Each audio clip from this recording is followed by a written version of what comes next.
साल 2019 से ऑस्ट्रेलिया का पाकिस मुरियांग टेलीस्कोप कई महीनों से हमारे सबसे करीबी star Alpha Centauri C, also known as Proxima Centauri पर नजर गड़ाए हुए था। वो बेसिकली ये खोज करना चाहता था कि क्या ये स्टार अपने अराउंड हैबिटेबल जोन में घूम रहे रॉकी प्लैनेट प्रॉक्सिमा बी पर लाइफ सस्टेन कर सकता है या नहीं। लेकिन इस रिसर्च के दौरान सेटी के एक Australian under graduate Shane Smith ने एक बहुत ही स्ट्रेंज रेडियो सिग्नल डिटेक्ट किया। और स्ट्रेंज इसीलिए क्योंकि जब स्मिथ ने अपने ऑब्जर्वेशंस अपने सीनियर्स से शेयर किए तो उन्होंने ये देखा कि वो सिग्नल यूनिवर्स में मौजूद किसी भी दूसरे नेचुरल सिग्नल के जैसा है ही नहीं। इनफैक्ट उस सिग्नल का स्ट्रक्चर हमारे द्वारा प्रोड्यूस्ड आर्टिफिशियल सिग्नल्स के जैसा था, यानी कि वो रेडियो सिग्नल 982 मेगाहर्ट्ज की एक नैरो बैंड रेंज में पड़ रहा था, जो यूजुअली सिर्फ आर्टिफिशियल सैटेलाइट्स और स्पेसशिप्स यूज करते हैं। लेकिन फिर इसके बाद एस्ट्रोनॉमर्स ने सोचा कि कहीं ऐसा तो नहीं कि हमें हमारे ही सिग्नल्स वापस से बाउंस बैक होके मिल रहे हैं। सो उन्होंने उन सिग्नल्स को फिर से स्टडी किया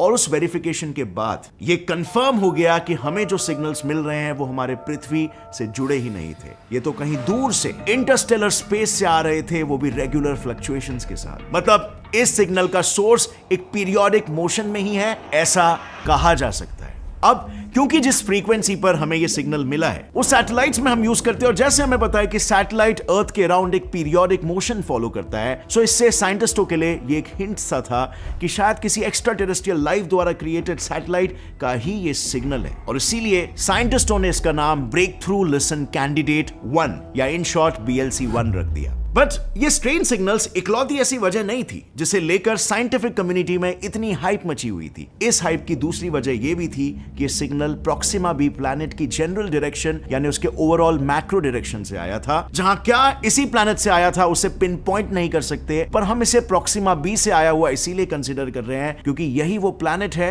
जो पृथ्वी का सबसे नजदीकी अर्थ लाइक एक्सो प्लैनेट है और फिलहाल अपने red dwarf host star Proxima Centauri के एक हैबिटेबल जोन में चक्कर काट रहा है। अब इस क्लेम को वेरीफाई करने के लिए स्मिथ और उसके मेंटोर्स ने टेलीस्कोप को प्रॉक्सिमा बी के जनरल डायरेक्शन से हटाकर देखा एंड सरप्राइजिंगली उनके ऐसा करते ही सिग्नल्स डिटेक्ट होना बंद हो गए। एंड ऑफ कोर्स इस चीज ने उनकी सभी डाउट्स क्लियर कर लिए और ये चीज तो प्रूव हो गई कि सिग्नल प्रॉक्सिमा सेंटोरी के ओर से ही आ रहा है। बट अगेन फ्रेंड्स, जैसे मैंने कहा जनरल डायरेक्शन में से, यानी कि ये सिग्नल उस पूरे अल्फा सेंटोरी स्टार सिस्टम में कहीं से भी जनरेट हो सकता है, राइट? सो फिर हम ये दावे के साथ कैसे कह सकते हैं कि ये सिग्नल्स प्रॉक्सिमा सेंटोरी बी से ही आ रहा है? इनफैक्ट इस स्टार सिस्टम का कुछ हिस्सा तो हमारे प्लैनेट के पूरे नॉर्दर्न हेमिस्फीयर से छुपा हुआ है। यू सी, क्योंकि हमारा पृथ्वी गोल है, हमें एक बार में कभी भी पूरा आसमान नहीं दिखाई देता है। हमारे होराइजन के पार आसमान का एक बहुत ही बड़ा हिस्सा हमेशा हमसे ब्लाइंड स्पॉट की तरह छुपा रहता है। Just like for example northern hemisphere में रहने वाले लोगों को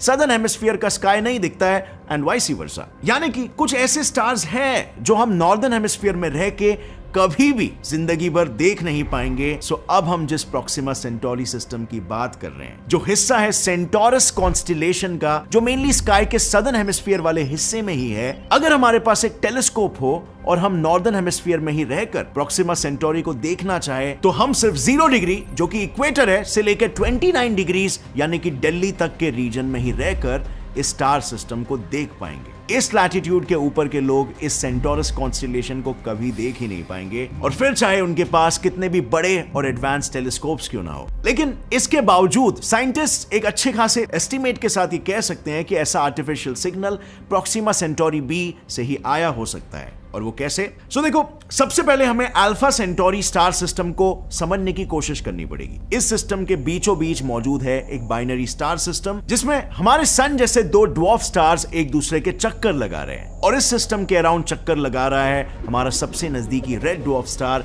प्रॉक्सिमा सेंटोरी। इस पूरे सिस्टम में सिर्फ और सिर्फ प्रॉक्सिमा सेंटोरी के अराउंड ही एक्सोप्लैनेट्स डिटेक्ट हुए हैं, और उनमें से भी सिर्फ एक ही प्लैनेट इस रेड ड्वार्फ के हैबिटेबल जोन में फॉल करता है। यानी ऑल इन ऑल हर चीज बस इसी तरफ इशारा कर रही है कि स्ट्रेंज सिग्नल शायद ज्यादा स्पेसिफिकली इस प्रॉक्सिमा सेंटोरी के प्रॉक्सिमा बी प्लैनेट से ही आ रहे हैं। बट यहां पर भी एक प्रॉब्लम है। प्रोक्सिमा सेंटोरी एक रेड ड्वार्फ स्टार है जो यूजुअली काफी अनस्टेबल होते हैं। ये आए दिन एक्स-रेज जैसे आयोनाइजिंग रेडिएशंस एमिट करते रहते हैं। अब वैसे तो हमारा अर्थ भी हर साल सन से आ रहे एक्स-रेज को रिसीव करता है, लेकिन अगर दोनों को कंपेयर करें तो प्रोक्सिमा भी हर साल पृथ्वी से करीब 500 गुना ज्यादा एक्स-रे का डोज रिसीव करता है। और रेड ड्वार्फ्स की अनप्रेडिक्टेबिलिटी की वजह से कभी कभी तो इससे भी ज्यादा।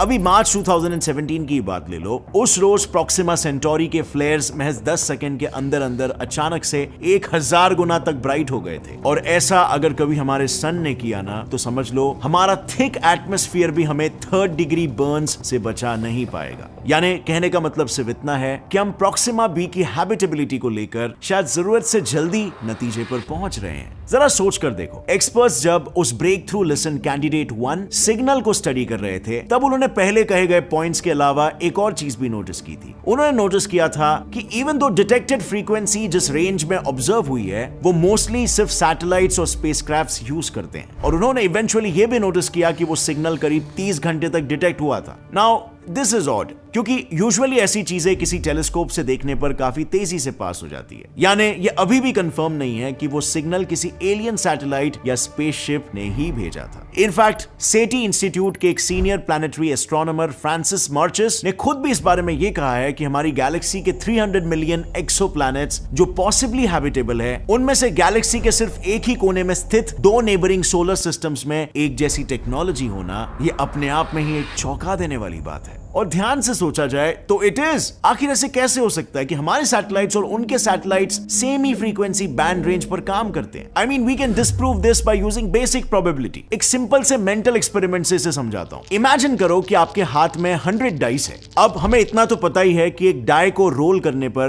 किसी भी एक नंबर लेट्स से 6 के टॉप पर आने की प्रोबेबिलिटी होती है 1/6। यानी उस हिसाब से अगर हम 100 डाइस रोल करें तो उनमें से 16 डाइस का टॉप नंबर 6 ही होगा। अब अगर हम इसमें यह कंडीशन भी ऐड कर ले कि सभी सेम नंबर वाले 16 डाइस एक ही जगह पर गिरने चाहिए, वो भी फर्स्ट ही अटेम्प्ट में, तो अब कितने चांसेस है कि जो हम चाहते हैं वही होगा? Obviously even lower than the previous probability. यानी कहने का मतलब बस इतना है कि एक परफेक्ट आउटकम हमेशा एक रैंडम प्रोसेस का नतीजा होता है, जो एक ही वक्त पर एक ही जगह में आसानी से बार बार रिपीट नहीं होता। और यही रीजन है कि भले ही प्रोक्सिमा बी प्लैनेट हमारी पृथ्वी से काफी ज्यादा मिलता जुलता है, वहां एक इंटेलिजेंट लाइफ को खोज पाना अभी भी एक डाइसी गेम है। लेकिन शायद the most recently launch James Webb space telescope अपने ज्यादा एडवांस्ड और सेंसिटिव डिटेक्टर्स की मदद से हमें इस मिशन में हेल्प कर सकता है। दरअसल जस्ट पिछले ही साल एक पेपर रिलीज हुआ था जिसमें जेम्स वेब स्पेस टेलीस्कोप और जल्द ही लॉन्च होने वाली लुवॉयर स्पेस ऑब्जर्वेटरी की मदद से प्रोक्सिमा बी पर आर्टिफिशियल लाइट्स डिटेक्ट करने की बात की गई है। उनका यह दावा था कि क्योंकि प्रोक्सिमा बी अपने होस्ट स्टार से इतनी क्लोजली ऑर्बिट कर रहा है, तो जरूर प्रोक्सिमा बी भी हमारे चांद की तरह टाइडली लॉक्ड होगा। यानी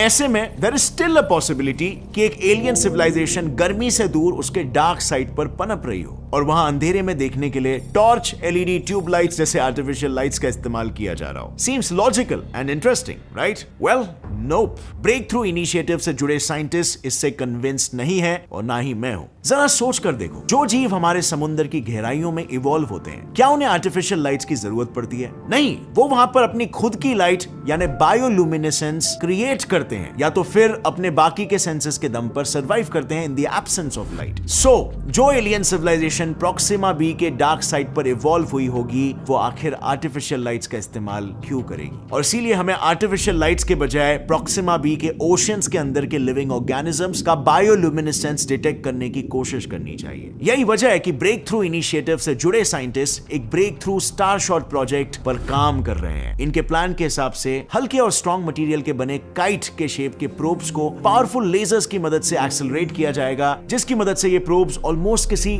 शिप के सेल के जैसे इंटरस्टेलर ओशन में ऑलमोस्ट 20% स्पीड ऑफ लाइट से ट्रैवल कर पाएंगे। और फिर ये प्रोब्स प्रोक्सिमा बी तक पहुंचकर उसके वातावरण और मैग्नेटिक फील्ड की डिटेल जानकारी हमें वापस भेजेंगे। मीनिंग हम ज्यादा अच्छे से जान पाएंगे कि प्रोक्सिमा बी हैबिटेबल भी है या फिर नहीं। लेकिन तब तक के लिए BLC-1 सिग्नल थोड़ा डाउटफुल ही रहेगा, जस्ट लाइक द 1977 वाला wow signal. Because the only thing जो हमें इस सिग्नल के बारे में पता है वो ये है कि ये सिग्नल पृथ्वी से करीब 1800 लाइट ईयर्स दूर सैजिटेरियस कॉन्स्टेलेशन के 2 मास 1928, 1982, 264, 0123 इस सन लाइक स्टार की दिशा से आया था। So is the Hunt for aliens still on?